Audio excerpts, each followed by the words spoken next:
During nighttime, a slender-looking white-haired boy is seen walking out of a convenience store carrying his groceries. Meanwhile, the girl who looks suspiciously like Misaka Mikoto is seen on top of a rooftop. The girl is holding a mounted sniper rifle, positioned to fire down the streets below. She adjusts the scope of the gun to accommodate the change in the weather conditions. The target is the white-haired boy. She confirms the target's name, Accelerator. She fires the gun several times, seemingly accurate. The bullet should hit Accelerator, however. In a flash, the bullet returns to its bearer, destroying the gun and hitting the girl. She is severely injured. Frantically, she staggers to run away, apparently afraid of something. She runs into the alleys and sees the object of her terror. There, awaiting her with a smile, the white-haired boy that should have been killed but still alive. It is daytime. Toma is walking to school to attend his makeup classes. Toma stops at a certain vending machine, apparently parched for a beverage. Toma has no change. As such, he uses a full 2,000 yen bill on the machine. He inserts the bill and presses a button. However, no beverage would come out. He coerces the machine to give him something, but nothing would come out. Because of this, Toma utters a familiar phrase. His predicament is interrupted by Mikoto, who pushes him out of the way. Surprised at the arrival of the young rude girl, he asks to himself who she is. This irritates Mikoto, as she has already told Toma her name before he lost his memories. She fires an electric attack towards him, declaring her name and demanding him to remember. Toma, however, easily blocks the attack with his right hand and confirms to himself that she is actually an acquaintance of his. In an instant, Mikoto spins around and kicks the vending machine on its side, exposing her shorts to Toma. Predictably, the machine spits out a beverage. Mikoto then says that he can get the money back to him and demonstrates this by sending an electric current into the machine. However, the machine instead spits out several varieties of canned beverages. Knowing what would happen, Toma runs away while the vending machine alarm sounds. Toma rests on a bench when Mikoto comes up to him with the beverages she pilfered from the vending machine. Their conversation is interrupted by the appearance of Kuroko. Kuroko introduces herself to Toma and tells her that she is Mikoto's herald, and that Toma should check with her if he intends to hit on Mikoto. This irritates Mikoto so much that she releases her electric powers on Kuroko. Immediately after that, Toma hears another girl. He turns around to see a girl who has the same face and clothes as Mikoto. She says that she is Mikoto's sister, while describing on how she says her sentence. He asks the sister why she is referring to herself as Misaka. The sister tells Toma that her name is Misaka without delay. However, Mikoto suddenly yells at her, asking what she is doing here. The Misaka sister tells Mikoto that she is here for research, and as such, Mikoto calms down and asks her sister to come with her for a while despite her protests. In the afternoon, Toma can be seen carrying the various beverages. Toma soon realizes that Mikoto's sister is standing before him, which he confirms as she is wearing panties instead of shorts. Toma asks her on why she has with her military goggles, which she replies that she needs it to track the flow of electrons and magnetic forces unlike Mikoto. Toma then asks her that wasn't she dragged by Mikoto earlier, to which the sister denies and points to a different direction to which she originates. They arrive at Toma's dormitory building where they are greeted by a maid on top of a spinning cleaning robot. Toma narrates that she is Meika Motoharu's stepsister. Later, Toma meets Mikoto during the afternoon. Here she is seen staring towards the horizon, seemingly deep in thought. Toma greets her, to which Mikoto acknowledges him with an unfazed expression on her face. Toma walks on and encounters Mikoto's sister again, this time trying to feed a black cat inside a cardboard box. Toma takes the cat with him. Toma and the sister arrive at a bookstore where Toma wants to buy a reference book for cats while referring Index and Aza. Suddenly, a chill runs down her spine and we see Accelerator behind her. She lays down the feline and faces him. Gunshots can be heard in an alleyway. A sister falls down due to a powerful force. In the shadows of the alleyways runs Mikoto's sister. She is breathing heavily while carrying a gun and wearing her goggles. Suddenly, a voice is heard speaking. It is the voice of her tormentor, Accelerator. He asks her why she is running and taunts her on how she is flashing herself to him. Mikoto's sister stops and fires several bullets towards him, seemingly hitting Accelerator. Suddenly, the bullets fly back towards her, and one of them hits her right shoulder. Accelerator is still alive, unharmed. He leans forward. However, the girl fires her gun to his face. Strangely, the bullets stop in midair and is redirected to her. Thinking quickly, she shields herself with her gun and throws it towards him immediately after. She runs away, putting a little distance between her and Accelerator. She attacks him with her electric powers, however, it does not work and Mikoto's sister gets electrocuted by her own powers. Even in pain, she realizes what Accelerator's powers is, reflection. Accelerator quickly says that she is incorrect and that his power is vector change. He enumerates a list of things that he can control and tells her that anything that has vectors can be changed by him with a touch, and states that his power is set to reflect by default. Accelerator leans down and touches the open wound of Mikoto's sister. Accelerator tells her that he is now touching her blood and asks her quizzically on what would happen to the human body if the direction of the blood flow is reversed. He smiles widely and tells her that if she answers correctly, she will be given a peaceful rest, to her horror. Meanwhile, Toma finally comes out of the bookstore wondering where Mikoto's sister is. While wondering where she is, Toma feels an eerie foreboding in a certain alleyway. Toma investigates the alleyway due to this feeling. There, in the darkness, he finds a lone bloody shoe. He keeps on walking under the color of darkness, and there in his sight lies a girl he was looking for, the girl he was just talking to a while earlier. That girl was in her own pool of blood. That girl is Mikoto's sister. Toma is completely horrified by what he has seen. He steps back a few times, seemingly unable to take in what has occurred. The scene cuts to several anti-skill members guarding a certain location away from bystanders. We see Toma sitting on the ground in despair, still with the cat that he had left with the girl that has now died. One of the anti-skill members approaches him and asks if Toma could come with them to the scene of the crime. Toma obliges and escorts two anti-skill members to the scene of the crime. They finally reach the supposed scene of the crime, but to Toma's bewilderment, not a drop of blood can be found. Confused as to what happened, he runs towards the spot where he saw Mikoto's sister lying in her own blood. However, they find nothing.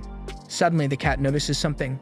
Toma feels something off as well and runs toward this feeling, leaving the anti-skills behind. He traverses a considerable distance and in the distance sees in the darkness the familiar glow of Mikoto's sister's goggles. Toma stops and looks at the person before confirming that she is truly alive, who at the moment is carrying a rather large bag, big enough to fit a person inside. Toma is stunned and asks how it is possible that she is still alive. However, the sister corrects him, stating that she has truly died. Shocked by her statement, Toma asks what she is carrying in the bag. The sister doesn't answer him, but demands Toma to decode a series of letters and numbers, seemingly a password. Toma does not what is happening, and as such the sister tells him that Toma is not part of the experiment. Toma tries to figure out the contents of her bag, however, he suddenly hears a familiar voice from behind her. She looks like Mikoto and the girl that is standing before Toma, which surprises.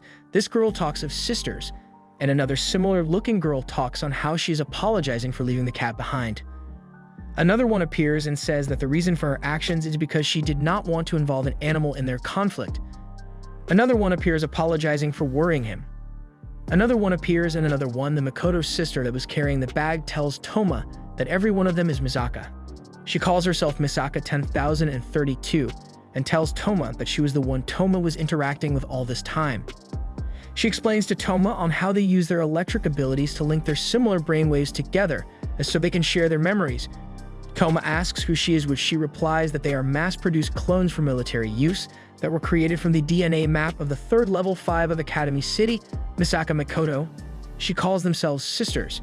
Toma asks what they are doing, to which she replies that they are simply doing an experiment, though she is not allowed to explain the details of it. Having finished their business, the clones leave one by one, with Misaka 10,032 asking Toma to take care of the cat for her. Toma is currently riding on a bus heading for the Tokuwadai Middle School dormitory. Toma steps out of the bus and heads into the Tokuwadai Middle School dormitory. Toma discovers that Mikoto resides in room 208 and decides to use the panel to contact her. The voice tells Toma that she is her Onisama's roommate and not to worry about bothering her. She asks Toma what he wants with Mikoto, and with Toma replying that it is not something major. The voice says that Mikoto has not come home yet, but he is allowed to wait inside their room. Toma comes in and discovers that the voice belongs to the girl she met earlier, Kuroko. Kuroko allows Toma to sit on her bed instead of standing, to which Toma asks what she is doing on Mikoto's bed and asks if she is a pervert. Suddenly, footsteps can be heard from the hallway outside. Toma thinks it's Mikoto, however, Kuroko knows who it is, the Tokuwadai dorm supervisor. Kuroko becomes worried of having her find out that Toma is inside their room. With no choice left, Kuroko touches Toma's shoulder and tries to teleport him outside. However, she discovers that her power does not work on him. Toma tries to explain that it is because of his right hand, which Kuroko grabs and forces his body under Mikoto's bed to hide him while Kuroko go deal with the supervisor. Under the bed, Toma discovers documents stuffed inside Mikoto's giant stuffed bear doll, Kuruhumar. Here, he discovers that the document he acquired contains important information on the sisters. Toma reads that the tree diagram calculated that only Accelerator, the strongest level 5 of Academy City can attain level 6.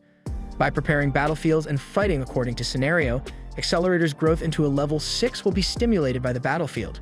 Toma turns a page and discovers a map on it, discovering several crossed-out points on it. This is wrong, Toma said to himself as he runs through the streets of Academy Cities. He is searching for one girl alone, Misaka Mikoto, as she is the key to the madness that is occurring with her sisters. He sees that the propellers of the wind turbines are moving even though there are no winds tonight. Toma concludes that following the turbines will lead to her, to Mikoto, a level 5 Electromaster who produces electrical energy every second. On a bridge, somewhere stands Misaka Mikoto leaning on the railings looking into the distance. She asks herself why things end up like this now. We see a flashback of a young Mikoto being awed on how she can produce electricity. The scene cuts to Mikoto inside a facility, somewhere being asked by a doctor if she was the famous Misaka Mikoto. The young Mikoto turns around as if confirming her identity to him. The doctor continues by saying that there are many handicapped people in pain who can't even move their own limbs. The doctor tells her that if they had the power to control the electricity within their bodies, they might be able to provide those people with hope. The nurse that was with the doctor says that they would be able to save a lot of people if they were to apply her powers on them. The scene cuts to a group of girls gossiping about a rumor about military clones being produced in Academy City, where they're using a certain level 5's DNA as a base. The gossip continues until the girls see Mikoto, where they then moved away, though to Mikoto the rumors seemed ridiculous. The scene returns to the present. We see Mikoto still leaning on the rails, occasionally emitting electricity. Another flashback occurs, several sisters appearing before Mikoto. The scene cuts back to Mikoto again, where she mutters help. The scene cuts again to several sisters dead and lying on a pool of blood, and then to Accelerator smiling. Suddenly, a black cat walks into the scene, letting out a soft mew. Sounds of footsteps can be heard. It is Toma's. Mikoto is visibly surprised by his arrival. Toma simply says to stop it, to which Mikoto asks to stop what exactly. Here, Toma cites a sentence from the document he got out of Mikoto's stuffed bear regarding on how Tree Diagram predicted the ascension of Accelerator to level 6 by preparing 128 battlefields and killing Mikoto 128 times.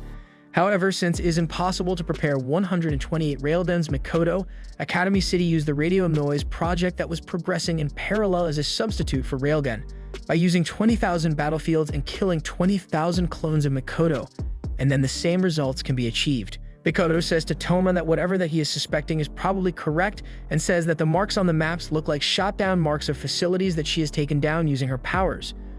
Mikoto continues that it was her plan originally. However, no matter how many facilities she had taken down, other facilities take up the project again.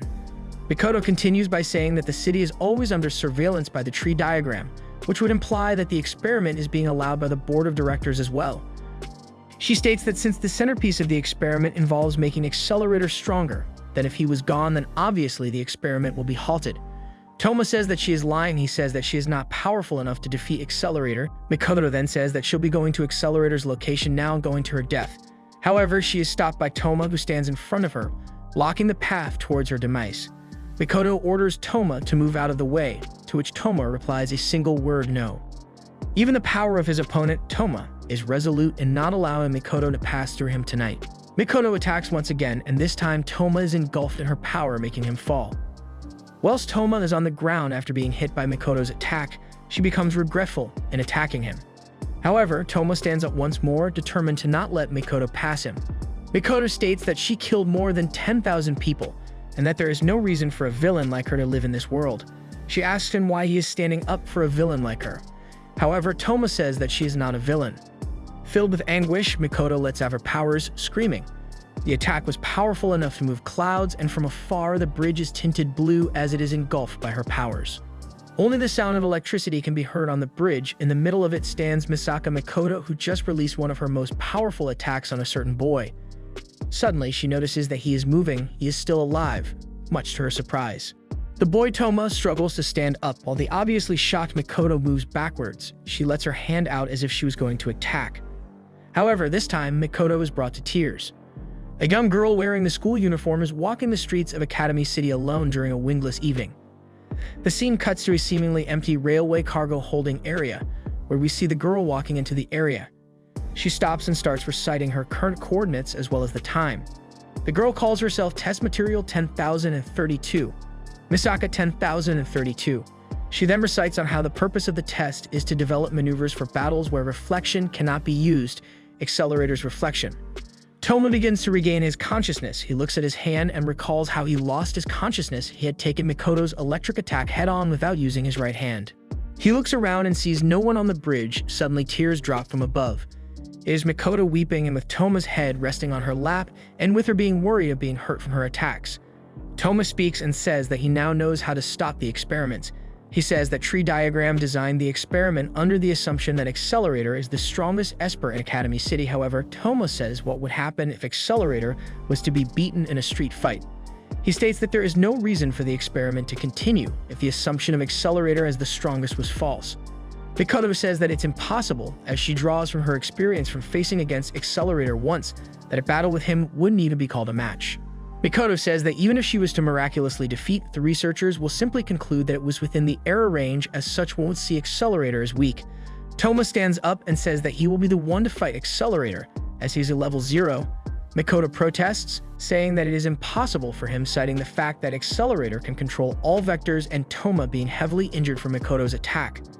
However, Toma simply smiles in a smug manner and shrugging of her protests, and asks her where Accelerator's location is. The end. Be sure to subscribe for the next epic part, where our MC is facing Accelerator in an epic fight.